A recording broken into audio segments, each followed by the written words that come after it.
Nalalabuan ka ba sa title ng lesson na 'to? Embrace Rejections. How can we embrace rejections na ang sakit-sakit ma-reject? Sabi ko sa lesson 7, when you insist on doing what you want maski parati siyang mali, people will reject you. They will start to avoid you, tapos pag hindi na sila nakatiis, they will confront you. So it is just best to learn from your failure and decide to be better so that people will not reject you. However, there are times when people will reject you for no valid reason or at least para sa'yo hindi sila valid. Maski wala kang ginagawang mali sa mata ng Diyos o sa mata ng ibang tao. Nireject ka nila kasi ayaw nila sa'yo. Just like the story of Joseph. Remember Joseph? Yung tao who saved Egypt from 7 years of famine? Joseph was a special son kasi he was the first child of Jacob kay Rachel. Si Jacob have 4 wives. Si Rachel ang pinakamahal niya. However, for a long time, wala siyang anak kay Rachel. Pero finally, God showed mercy kay Rachel, so dumating si Joseph. Joseph had another brother from his mother. Pangalan niya si Benjamin. Pero si Joseph had 10 other brothers from the 3 other wives of his father. Because Joseph was Jacob's son from Rachel, he became his father's favorite. Siya ang parating nasa tabi ng tatay niya, pero siya din ang taga-sumbong kung may ginagawang kalokohan ang mga kapatid niya. To differentiate Joseph from his brothers, si Jacob made a multicolor coat. So because of this coat, nainis yung mga kapatid niya kasi pinagyayabang din ni Joseph na special siya. Tapos there was also a time when si Joseph shared his dream. And in his dreams, he said he saw his parents and brothers kneel and bow before him. So sabi siguro ng mga kapatid niya, ang yabang naman ito. Sa buwisit nila, binenta nila si Joseph as a slave to Egypt. Friends, may tanong ako sa iyo. Ikaw si Joseph. Wala kang malaking kasalanan against your brothers. Mayabang ka lang. And the other thing that they don't like about you is that you are their father's favorite. How would you feel? Ako, I would feel depressed and magagalit ako. What made Joseph's situation worse is that I am sure he was waiting for his father to rescue him. You see, hindi naman niya alam na pinatay siya ng mga kapatid niya before his father. After selling him to the merchants who are going to Egypt, sinabi nila sa tatay nila na si Joseph kinain ng leon and showed a bloody multicolored coat. So while Joseph was in Egypt, I am sure every day he was waiting for his father to rescue him. Pero no one came. How would you feel if you were Joseph? Ano mararamdaman mo nung hindi dumating yung tatay mo? Sakit, no? Joseph had all the reason to feel depressed. But instead of feeling defeated, do you know what Joseph did? He accepted his lot and excelled as a slave in Egypt. Because of his attitude, he found favor from his master named Potiphar. Si Potiphar was a general in the army of Egypt. Because of his excellent ways, si Potiphar made Joseph head over his household. Pero good-looking si Joseph. And the wife of Potiphar was so attracted to him that the wife pursued him sexually. When she cornered Joseph one day, Joseph said no. Hindi siya pumayag. And we see the reason that he gave in Genesis chapter 39, verse 9. We read, and Joseph said, "There is no one greater in this house than I, and he has withheld nothing from me except you, because you are his wife. How then could I do this great evil and sin against God?" He did not only want to sin against God, he did not want to sin against his master because his master was kind to him.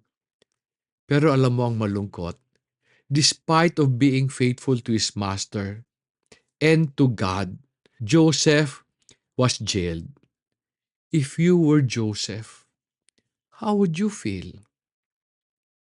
The situation would have forced an ordinary person into depression. The master he served did not protect him. The God he worshiped did not do anything to save him. Friends, have you ever been rejected? How did it feel? How many times have you been rejected? Were you rejected as many times as Joseph was? Kung kayo si Joseph, what would you do? We know that Joseph ultimately became Egypt's prime minister despite of all the rejections he experienced. Nagbago lang ba swerte niya kaya siya naging prime minister?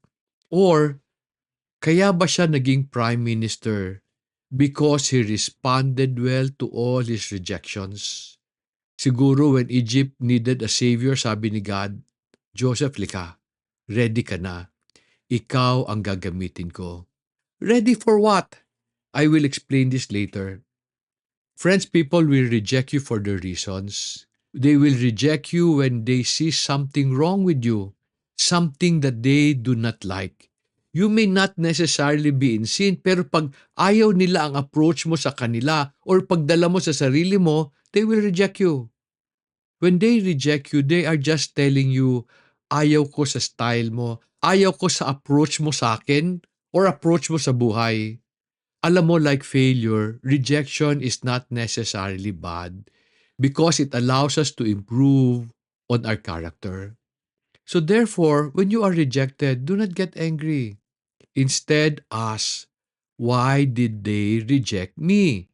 Try to know what attitude you need to change or trait you need to improve so that they will accept you. The internet tells us today that we should do what we want regardless of what people say. Maski ma-reject ka, total naman hindi naman sila ang pinagsisilbihan mo. Ako naman, I disagree.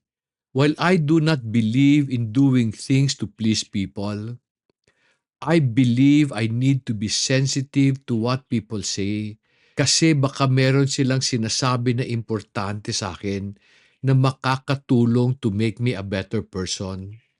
Let me give you an example by going back to the story of Joseph and his brothers. So ang tanong ko, why did the brothers of Joseph reject him? Since he was the favorite son of their fathers, he carried himself with a certain level of arrogance.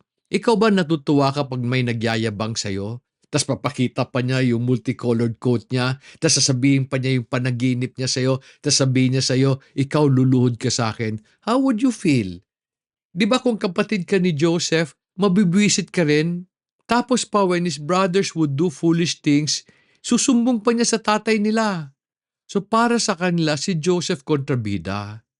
He would often boast about the special things he have and made them feel inferior. So nagalit mga kapatid niya at binenta siya sa inis nila. Now if this is true that he was rejected kasi medyo rough yung ugali niya, why did Potiphar reject him and send him to jail? Ako naniniwala in that instance, it was not the weakness of Joseph that was exposed, but that of Potiphar. When he sent Joseph to jail because of his wife, it exposed kung sino talaga ang general sa bahay nila. Pagdating ni Potiphar sa bahay, nagbabago na ang general, yung misis na. And this is true for many couples. While astig yung tatay sa labas, pagdating sa bahay, ang astig yung misis niya. However, while we can explain why Potiphar sent him to jail, ang hindi ko maintindihan, why did the God who Joseph worshiped did not do anything to save him? Ako naniniwala God did not save him because God needed Joseph to experience being a prisoner to be an effective prime minister later. You see, when he was saving Egypt, he had to use prisoners and slaves to plant and keep the food they would need to survive the 7 years of famine. God allowed Joseph to go through all his rejections to strengthen his character and make him an effective leader and steward for the Lord. God knew about the famine even before Joseph came to Egypt, even before he revealed this to Pharaoh. Since he was young, God had been preparing Joseph. Mabuti na lang, Joseph would respond well to all the difficulties and rejections God allowed him to go through. Ikaw, are you responding properly to the rejections God is allowing in your life? You may not see it now, but how you respond to your rejections will impact what God will ask you to do in the future. If you do not respond well, He will not be able to use you in a good way. He will not be able to use you to show the world His glory. Earlier, I said that rejection is not necessarily bad. If you look deeper, it brings many good things into our lives. Friends, I have been rejected many times, and I have been betrayed by people closest to me. While masakit, those experiences humbled me and made me who I am today. Though I am not perfect, I am a much better person because of how I responded to all my rejections. I am learning, friends, that rejections are like trials. God sends them into our lives so that we may be complete, lacking in nothing. Para ba yung sinabi ni James in James chapter 1 verses 2 to 4? Let me read verse 2 for you. Consider it all joy, my brethren, when you encounter various trials, knowing that the testing of your faith produces endurance, and let endurance have its perfect result, so that you may be perfect and complete, lacking in nothing. Though I will explain the benefit of trials in more details in a future lesson, let me show you how trials are similar to rejections. Trials exposes our weaknesses to give us a chance to be a better person. When we correct our flaws, we will gain the character we lack, so that sabi nga ni James, you will be complete, lacking in nothing. Rejection, on the other hand, exposes our offensive ways. If we accept na mali yung ginagawa natin, we can improve. And when we improve, we will be accepted and not be rejected. When we agree with what our trials and rejections expose, we will grow as a person and be better prepared for whatever good things God has for us. When we respond to our rejections properly, we will give God a chance to put us in position of great influence so that He can bless many people through us. Parang yung story ni Joseph. However, if you do not allow people to expose your weaknesses by running away from people who reject you will never deserve something better from the Lord. Friends, as I close, I want you to know that I am learning this.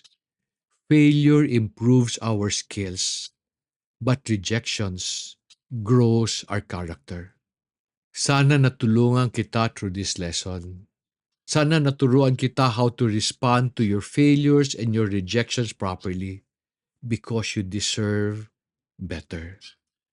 Friends, kung natulungan kita, as always, will you help me help others also? Will you tell your friends and family members who need to go through this lesson series also? Tell them about what God has taught you through this lesson so that together we can build a fruitful future for our children and their children's children. Maraming salamat for listening. May God bless you.